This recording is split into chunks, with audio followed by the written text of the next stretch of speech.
मुख्यमंत्री जयराम ठाकुर ने बैजनाथ दौरे के दौरान लोगों को दी करोड़ों की सौगात। राज्य स्तरीय लाभार्थी सम्मान समारोह में मुख्यमंत्री शगुन योजना के लाभार्थियों की विशाल जनसभा को भी किया संबोधित। करुणा मूलक आश्रितों की क्रमिक अनशन का 1 साल पूरा। शेरे पंजाब से उपायुक्त कार्यालय तक निकली आक्रोश रैली। 13 अगस्त तक आश्रितों की मांगे पूरी करने का सरकार को दिया अल्टीमेटम। वायुसेना का MiG-21 लड़ाकू विमान क्रैश। हिमाचल के मंडी जिले के संधौल का पायलट मोहित की विमान क्रैश में हुई मौत। चंडीगढ़ में मोहित का किया जाएगा अंतिम संस्कार। और हिमाचल प्रदेश के शक्तिपीठों में श्रावण अष्टमी नवरात्र शुरू। 2 क्विंटल फूलों और रंग बिरंगी लाइटों से सजा ज्वालामुखी नैना देवी और मां चिंतपूर्णी का दरबार। मेले के दौरान मंदिरों में सुरक्षा व्यवस्था रहेगी पुख्ता। नमस्कार, आप देख रहे हैं आज 24x7। मुख्यमंत्री ने कांगड़ा जिला के बैजनाथ में महिला एवं बाल विकास विभाग के तत्वाधान द्वारा आयोजित राज्य स्तरीय लाभार्थी सम्मान समारोह में मुख्यमंत्री शगुन योजना के लाभार्थियों की विशाल जनसभा को संबोधित किया। उन्होंने कहा कि मुख्यमंत्री शगुन योजना के अंतर्गत अब तक 17 करोड़ रुपए से अधिक खर्च कर 6,626 लाभार्थी लाभान्वित हो चुके हैं। मुख्यमंत्री जयराम ठाकुर ने कांगड़ा जिला के बैजनाथ में महिला एवं बाल विकास विभाग के तत्वाधान द्वारा आयोजित राज्य स्तरीय लाभार्थी सम्मान समारोह में मुख्यमंत्री शगुन योजना के लाभार्थियों की विशाल जनसभा को संबोधित किया। उन्होंने कहा कि मुख्यमंत्री शगुन योजना के अंतर्गत अब तक 17 करोड़ रुपए से अधिक खर्च कर 6,626 लाभार्थी लाभान्वित हो चुके हैं। वर्तमान वित्त वर्ष में 27 करोड़ 30 लाख रुपए का बजट का प्रावधान रखा गया है। प्रदेश में स्वावलंबन की गतिविधियों में महिलाओं की सक्रिय सहभागिता और भूमिका के महत्व को रेखांकित करते हुए मुख्यमंत्री ने कहा कि मुख्यमंत्री स्वावलंबन योजना के अंतर्गत महिला उद्यमी अपने उद्यम स्थापित करने के लिए आगे आ रही हैं और इस क्षेत्र में उन्हें उल्लेखनीय सफलता मिल रही है।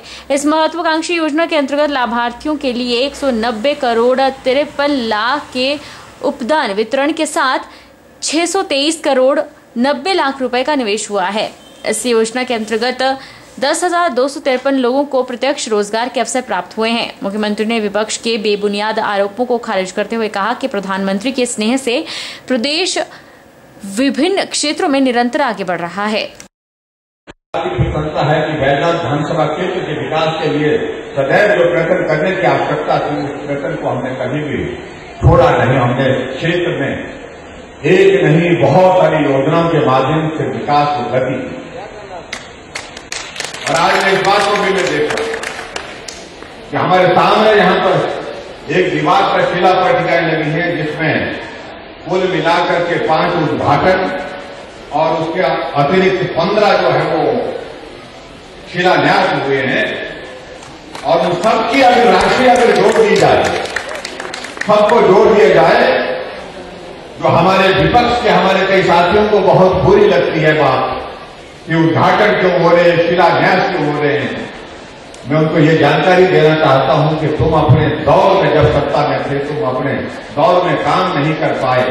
हमने कोविड के दौर में भी गुजरने के बावजूद हम हिमाचल प्रदेश के हर विधानसभा क्षेत्र के विकास के लिए कृत संकल्प हैं और हम काम कर रहे हैं। और आज मुझे इस बात की खुशी है कि आपके इस विधानसभा क्षेत्र के अंतर्गत 20 योजनाओं के लिए 240 करोड़ रुपए के माध्यम से उद्घाटन और शिलान्यास। आम आदमी पार्टी के कार्यकर्ता ने बढ़ती महंगाई के विरोध में मंडी के सेरी चौक पर विरोध प्रदर्शन किया और शहर में रोष रैली भी निकाली। इस दौरान कार्यकर्ताओं ने केंद्र और प्रदेश सरकार के खिलाफ जमकर नारेबाजी की। देश में बढ़ती महंगाई और बेरोजगारी को लेकर आम आदमी पार्टी के कार्यकर्ताओं ने आवाज बुलंद करते हुए भाजपा सरकार के खिलाफ जमकर नारे लगाए। बढ़ती महंगाई के विरोध में मंडी के सेरी चौक पर आम आदमी पार्टी ने विरोध प्रदर्शन भी किया और शहर में रोष रैली निकाली।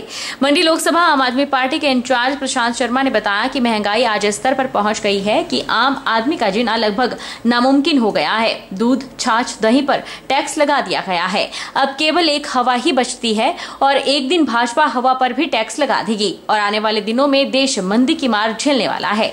उन्होंने कहा कि देश में बढ़ती महंगाई का आम आदमी पार्टी विरोध करती है और आने वाले समय में महंगाई के खिलाफ और तेज विरोध किया जाएगा।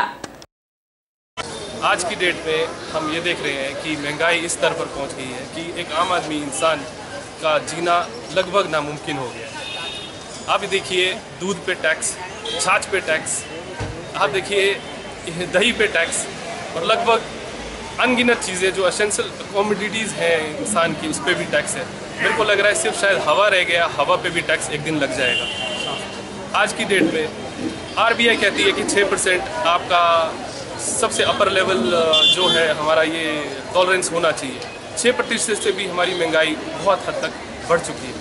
आने वाले दिनों में आप देखेंगे कि ये सरकार जिस तरीके से महंगाई रोक पाने में नाकाम हुई है, हमें लग रहा है कि देश कहीं मंदी की तरफ ना इसे ढकेल दे। आम आदमी पार्टी इसका पुरजोर विरोध करती है और आने वाले टाइम में इसको हम और ज़ोर से इसको आगे लागू करेंगे पूरे देश में, पूरे प्रदेश में। मैं ये कहना चाहता हूँ कि मेरे को लग रहा है कि हिमाचल प्रदेश सरकार और प्रदेश की सरकार कैपिटल इन्वेस्टमेंट, पूंजीपति जो हमारा निवेश है, उसको सफल बनाने में बिल्कुल नाकाम रही है। रोज़गार जो है हमारे, रोज़गार देने में विफल रही है। इसके कारण हमारी जो महंगाई है वो आज छतों को तोड़कर आगे गई है। आम आदमी पार्टी का इसका पुरजोर विरोध करती है। आने वाले टाइम में भी हम इसका और विरोध करेंगे। ऊना जिला में आम आदमी पार्टी लगातार अपने पांव पसार रही है। आप पार्टी द्वारा चलाए गए अभियान के तहत ऊना में 6 लोगों ने पार्टी का दामन थामा। आप नेता राजीव गौतम ने कहा कि हिमाचल में दोनों ही राजनीतिक पार्टियां कांग्रेस और बीजेपी का कोई वजूद नहीं है। महंगाई के कारण जनता का बुरा हाल है। उन्होंने कहा कि आने वाले समय में और बहुत से लोग आम आदमी पार्टी से जुड़ने को तैयार हैं। हमारे आदरणीय श्री प्राचार्य साहब राज ठाकर जी आज हमारे बीच में जो नई ज्वाइनिंग हुई है, हमारे 6 सीनियर सिटीजन्स जो हमारे क्षेत्र से बहुत सम्मानित लोग हैं, उन्होंने आम आदमी पार्टी ज्वाइन की है। इसके लिए हम सभी उनका आभार प्रकट करते हैं और उम्मीद करते हैं कि आने वाले समय में आम आदमी पार्टी मजबूती की तरफ जाएगी। किन्नौर विधायक जगत सिंह नेगी ने आगामी विधानसभा चुनाव के मद्देनजर चुनाव प्रचार शुरू कर दिया है और इन दिनों विधायक जिला के पूह खंड में चुनावी यात्रा पर हैं। ऐसे में किन्नौर कांग्रेस संगठन उनके साथ कदम से कदम मिलाकर चल रहा है और गांव-गांव जाकर विधायक प्रदेश सरकार की कमजोरियों को लोगों के समक्ष रखने का काम कर रहे हैं। विधायक किन्नौर जगत सिंह नेगी ने जिला के कानम गांव में एक जनसभा को संबोधित करते हुए कहा कि प्रदेश के हालत विकास कार्यों को लेकर सही नहीं दिख रही। प्रदेश के मुख्यमंत्री स्वयं को गरीब घर का बताकर लोगों को गुमराह करने का काम करते हैं, जबकि मुख्यमंत्री ने सरकार के 4.5 वर्ष के कार्यकाल में जनता के दर्द को नहीं जाना है, न ही सड़क मार्ग से सफर कर लोगों के बीच जाते हैं। केवल हेलीकॉप्टर के माध्यम से जिला के एक स्थान पर जाकर जनसभाएं करते हैं, लेकिन गाँव के लोगों की समस्याएं सुनने को मुख्यमंत्री तैयार नहीं।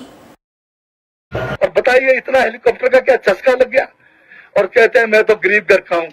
अरे गरीब घर से थे, परंतु आज जो स्वाद लग गया उनको, नोटों का स्वाद लग गया, हेलीकॉप्टर का जो स्वाद लग गया, अब वो गरीबी भूल गए हुए। आज की तारीख में ऐसा मुख्यमंत्री हिमाचल प्रदेश का मिला है जो बड़ी बड़ी बातें करता है, नाम के आगे जरूर जयराम है। वो हिमाचल प्रदेश में जब पहली बार विधानसभा में अपना वक्तव्य दे रहे थे, बोलते कि मैं हिमाचल में राम राज्य लाऊंगा। ये इस किस्म का राम राज्य है। कोविड के समय लोग मुसीबत में थे और जयराम की सरकार के मंत्री उस समय भ्रष्टाचार में थे। जो आपको सैनिटाइजर हाथ में लगाने का जो था 10 रुपए की शीशी जो है 250 रुपए में फिर इन्होंने, और जो आपको मास्क लगाना था जो 5 रुपए का मिलता था वो 50 रुपए में खरीदा। एक मंत्री इनका जो है उसमें 10 करोड़ रुपए के करीब उसमें घोटाला किया, उसको जो है विधानसभा का अध्यक्ष से पद छोड़ना पड़ा। सोलन के विधायक डॉक्टर कर्नल धनीराम शांडिल ने सोलन नगर निगम का दौरा कर कांग्रेस पार्षदों सहित कर्मचारियों की समस्याओं को जाना और नगर निगम सोलन को और कैसे बेहतर बनाया जा सकता है, इस पर चर्चा की। इस दौरान विधायक सरकार द्वारा नगर निगम से ताश के पत्तों की तरह कमिश्नर के तबादलों से नाखुश दिखाई थी। विधायक डॉक्टर कर्नल धनीराम शांडिल ने बताया कि सोलन नगर निगम बेहतर कार्य कर रही है। कांग्रेस ने जो वायदा 100 रुपए मासिक बिल देने का जनता से किया था, आज भी वह उस पर अडिग है और जल्द ही ऐसा किया जाएगा। विधायक ने कहा कि जो यहां से अधिकारियों के तबादले धड़ाधड़ किए जा रहे हैं, इससे विकास कार्यों में बाधा पड़ रही है और अधिकारियों के तबादले के मुद्दे को विधानसभा में उठाया जाएगा। नहीं, परेशानियां तो कुछ नहीं है। नगर निगम बहुत ही अच्छे तरीके से अपना काम कर रहा है और मैं समझता हूँ कि जितनी दक्षता से और जितने ध्यान से हमारे सभी पार्षद और हमारे डिप्टी मेयर सभी काम कर रहे हैं, सचमुच से प्रशंसनीय है। और बाकी आमतौर पे छोटे मोटे मुद्दे चलते रहते हैं जो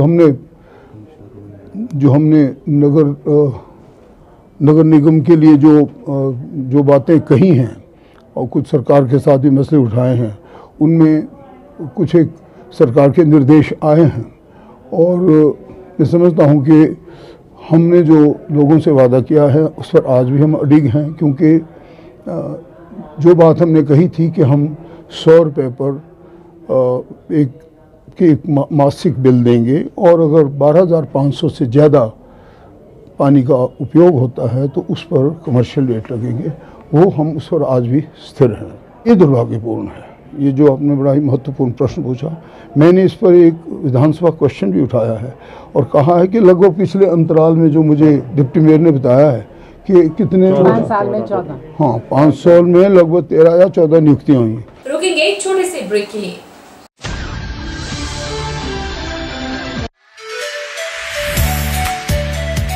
Abhilashi Group of Institution, Nashok, Mandi, Himachal Pradesh. Admission open 2022-23 for BTech Civil Electrical Computer Science Engineering, Diploma Civil Electrical Engineering, B Pharmacy, Regular and Lateral Entry, A&M, GNM, BSc, Post Basic BSc and MSc Nursing, ITI in Electrician, Sanitary Health Inspector, Solar Technician, Electrical, Fitter, MSc Physics, Chemistry, Botany and DLEd, GBT and B.Ed at Abhilashi College of Education, the only B.Ed college in Himachal Pradesh with NAC A grade. Scholarship assistance available. Contact for admission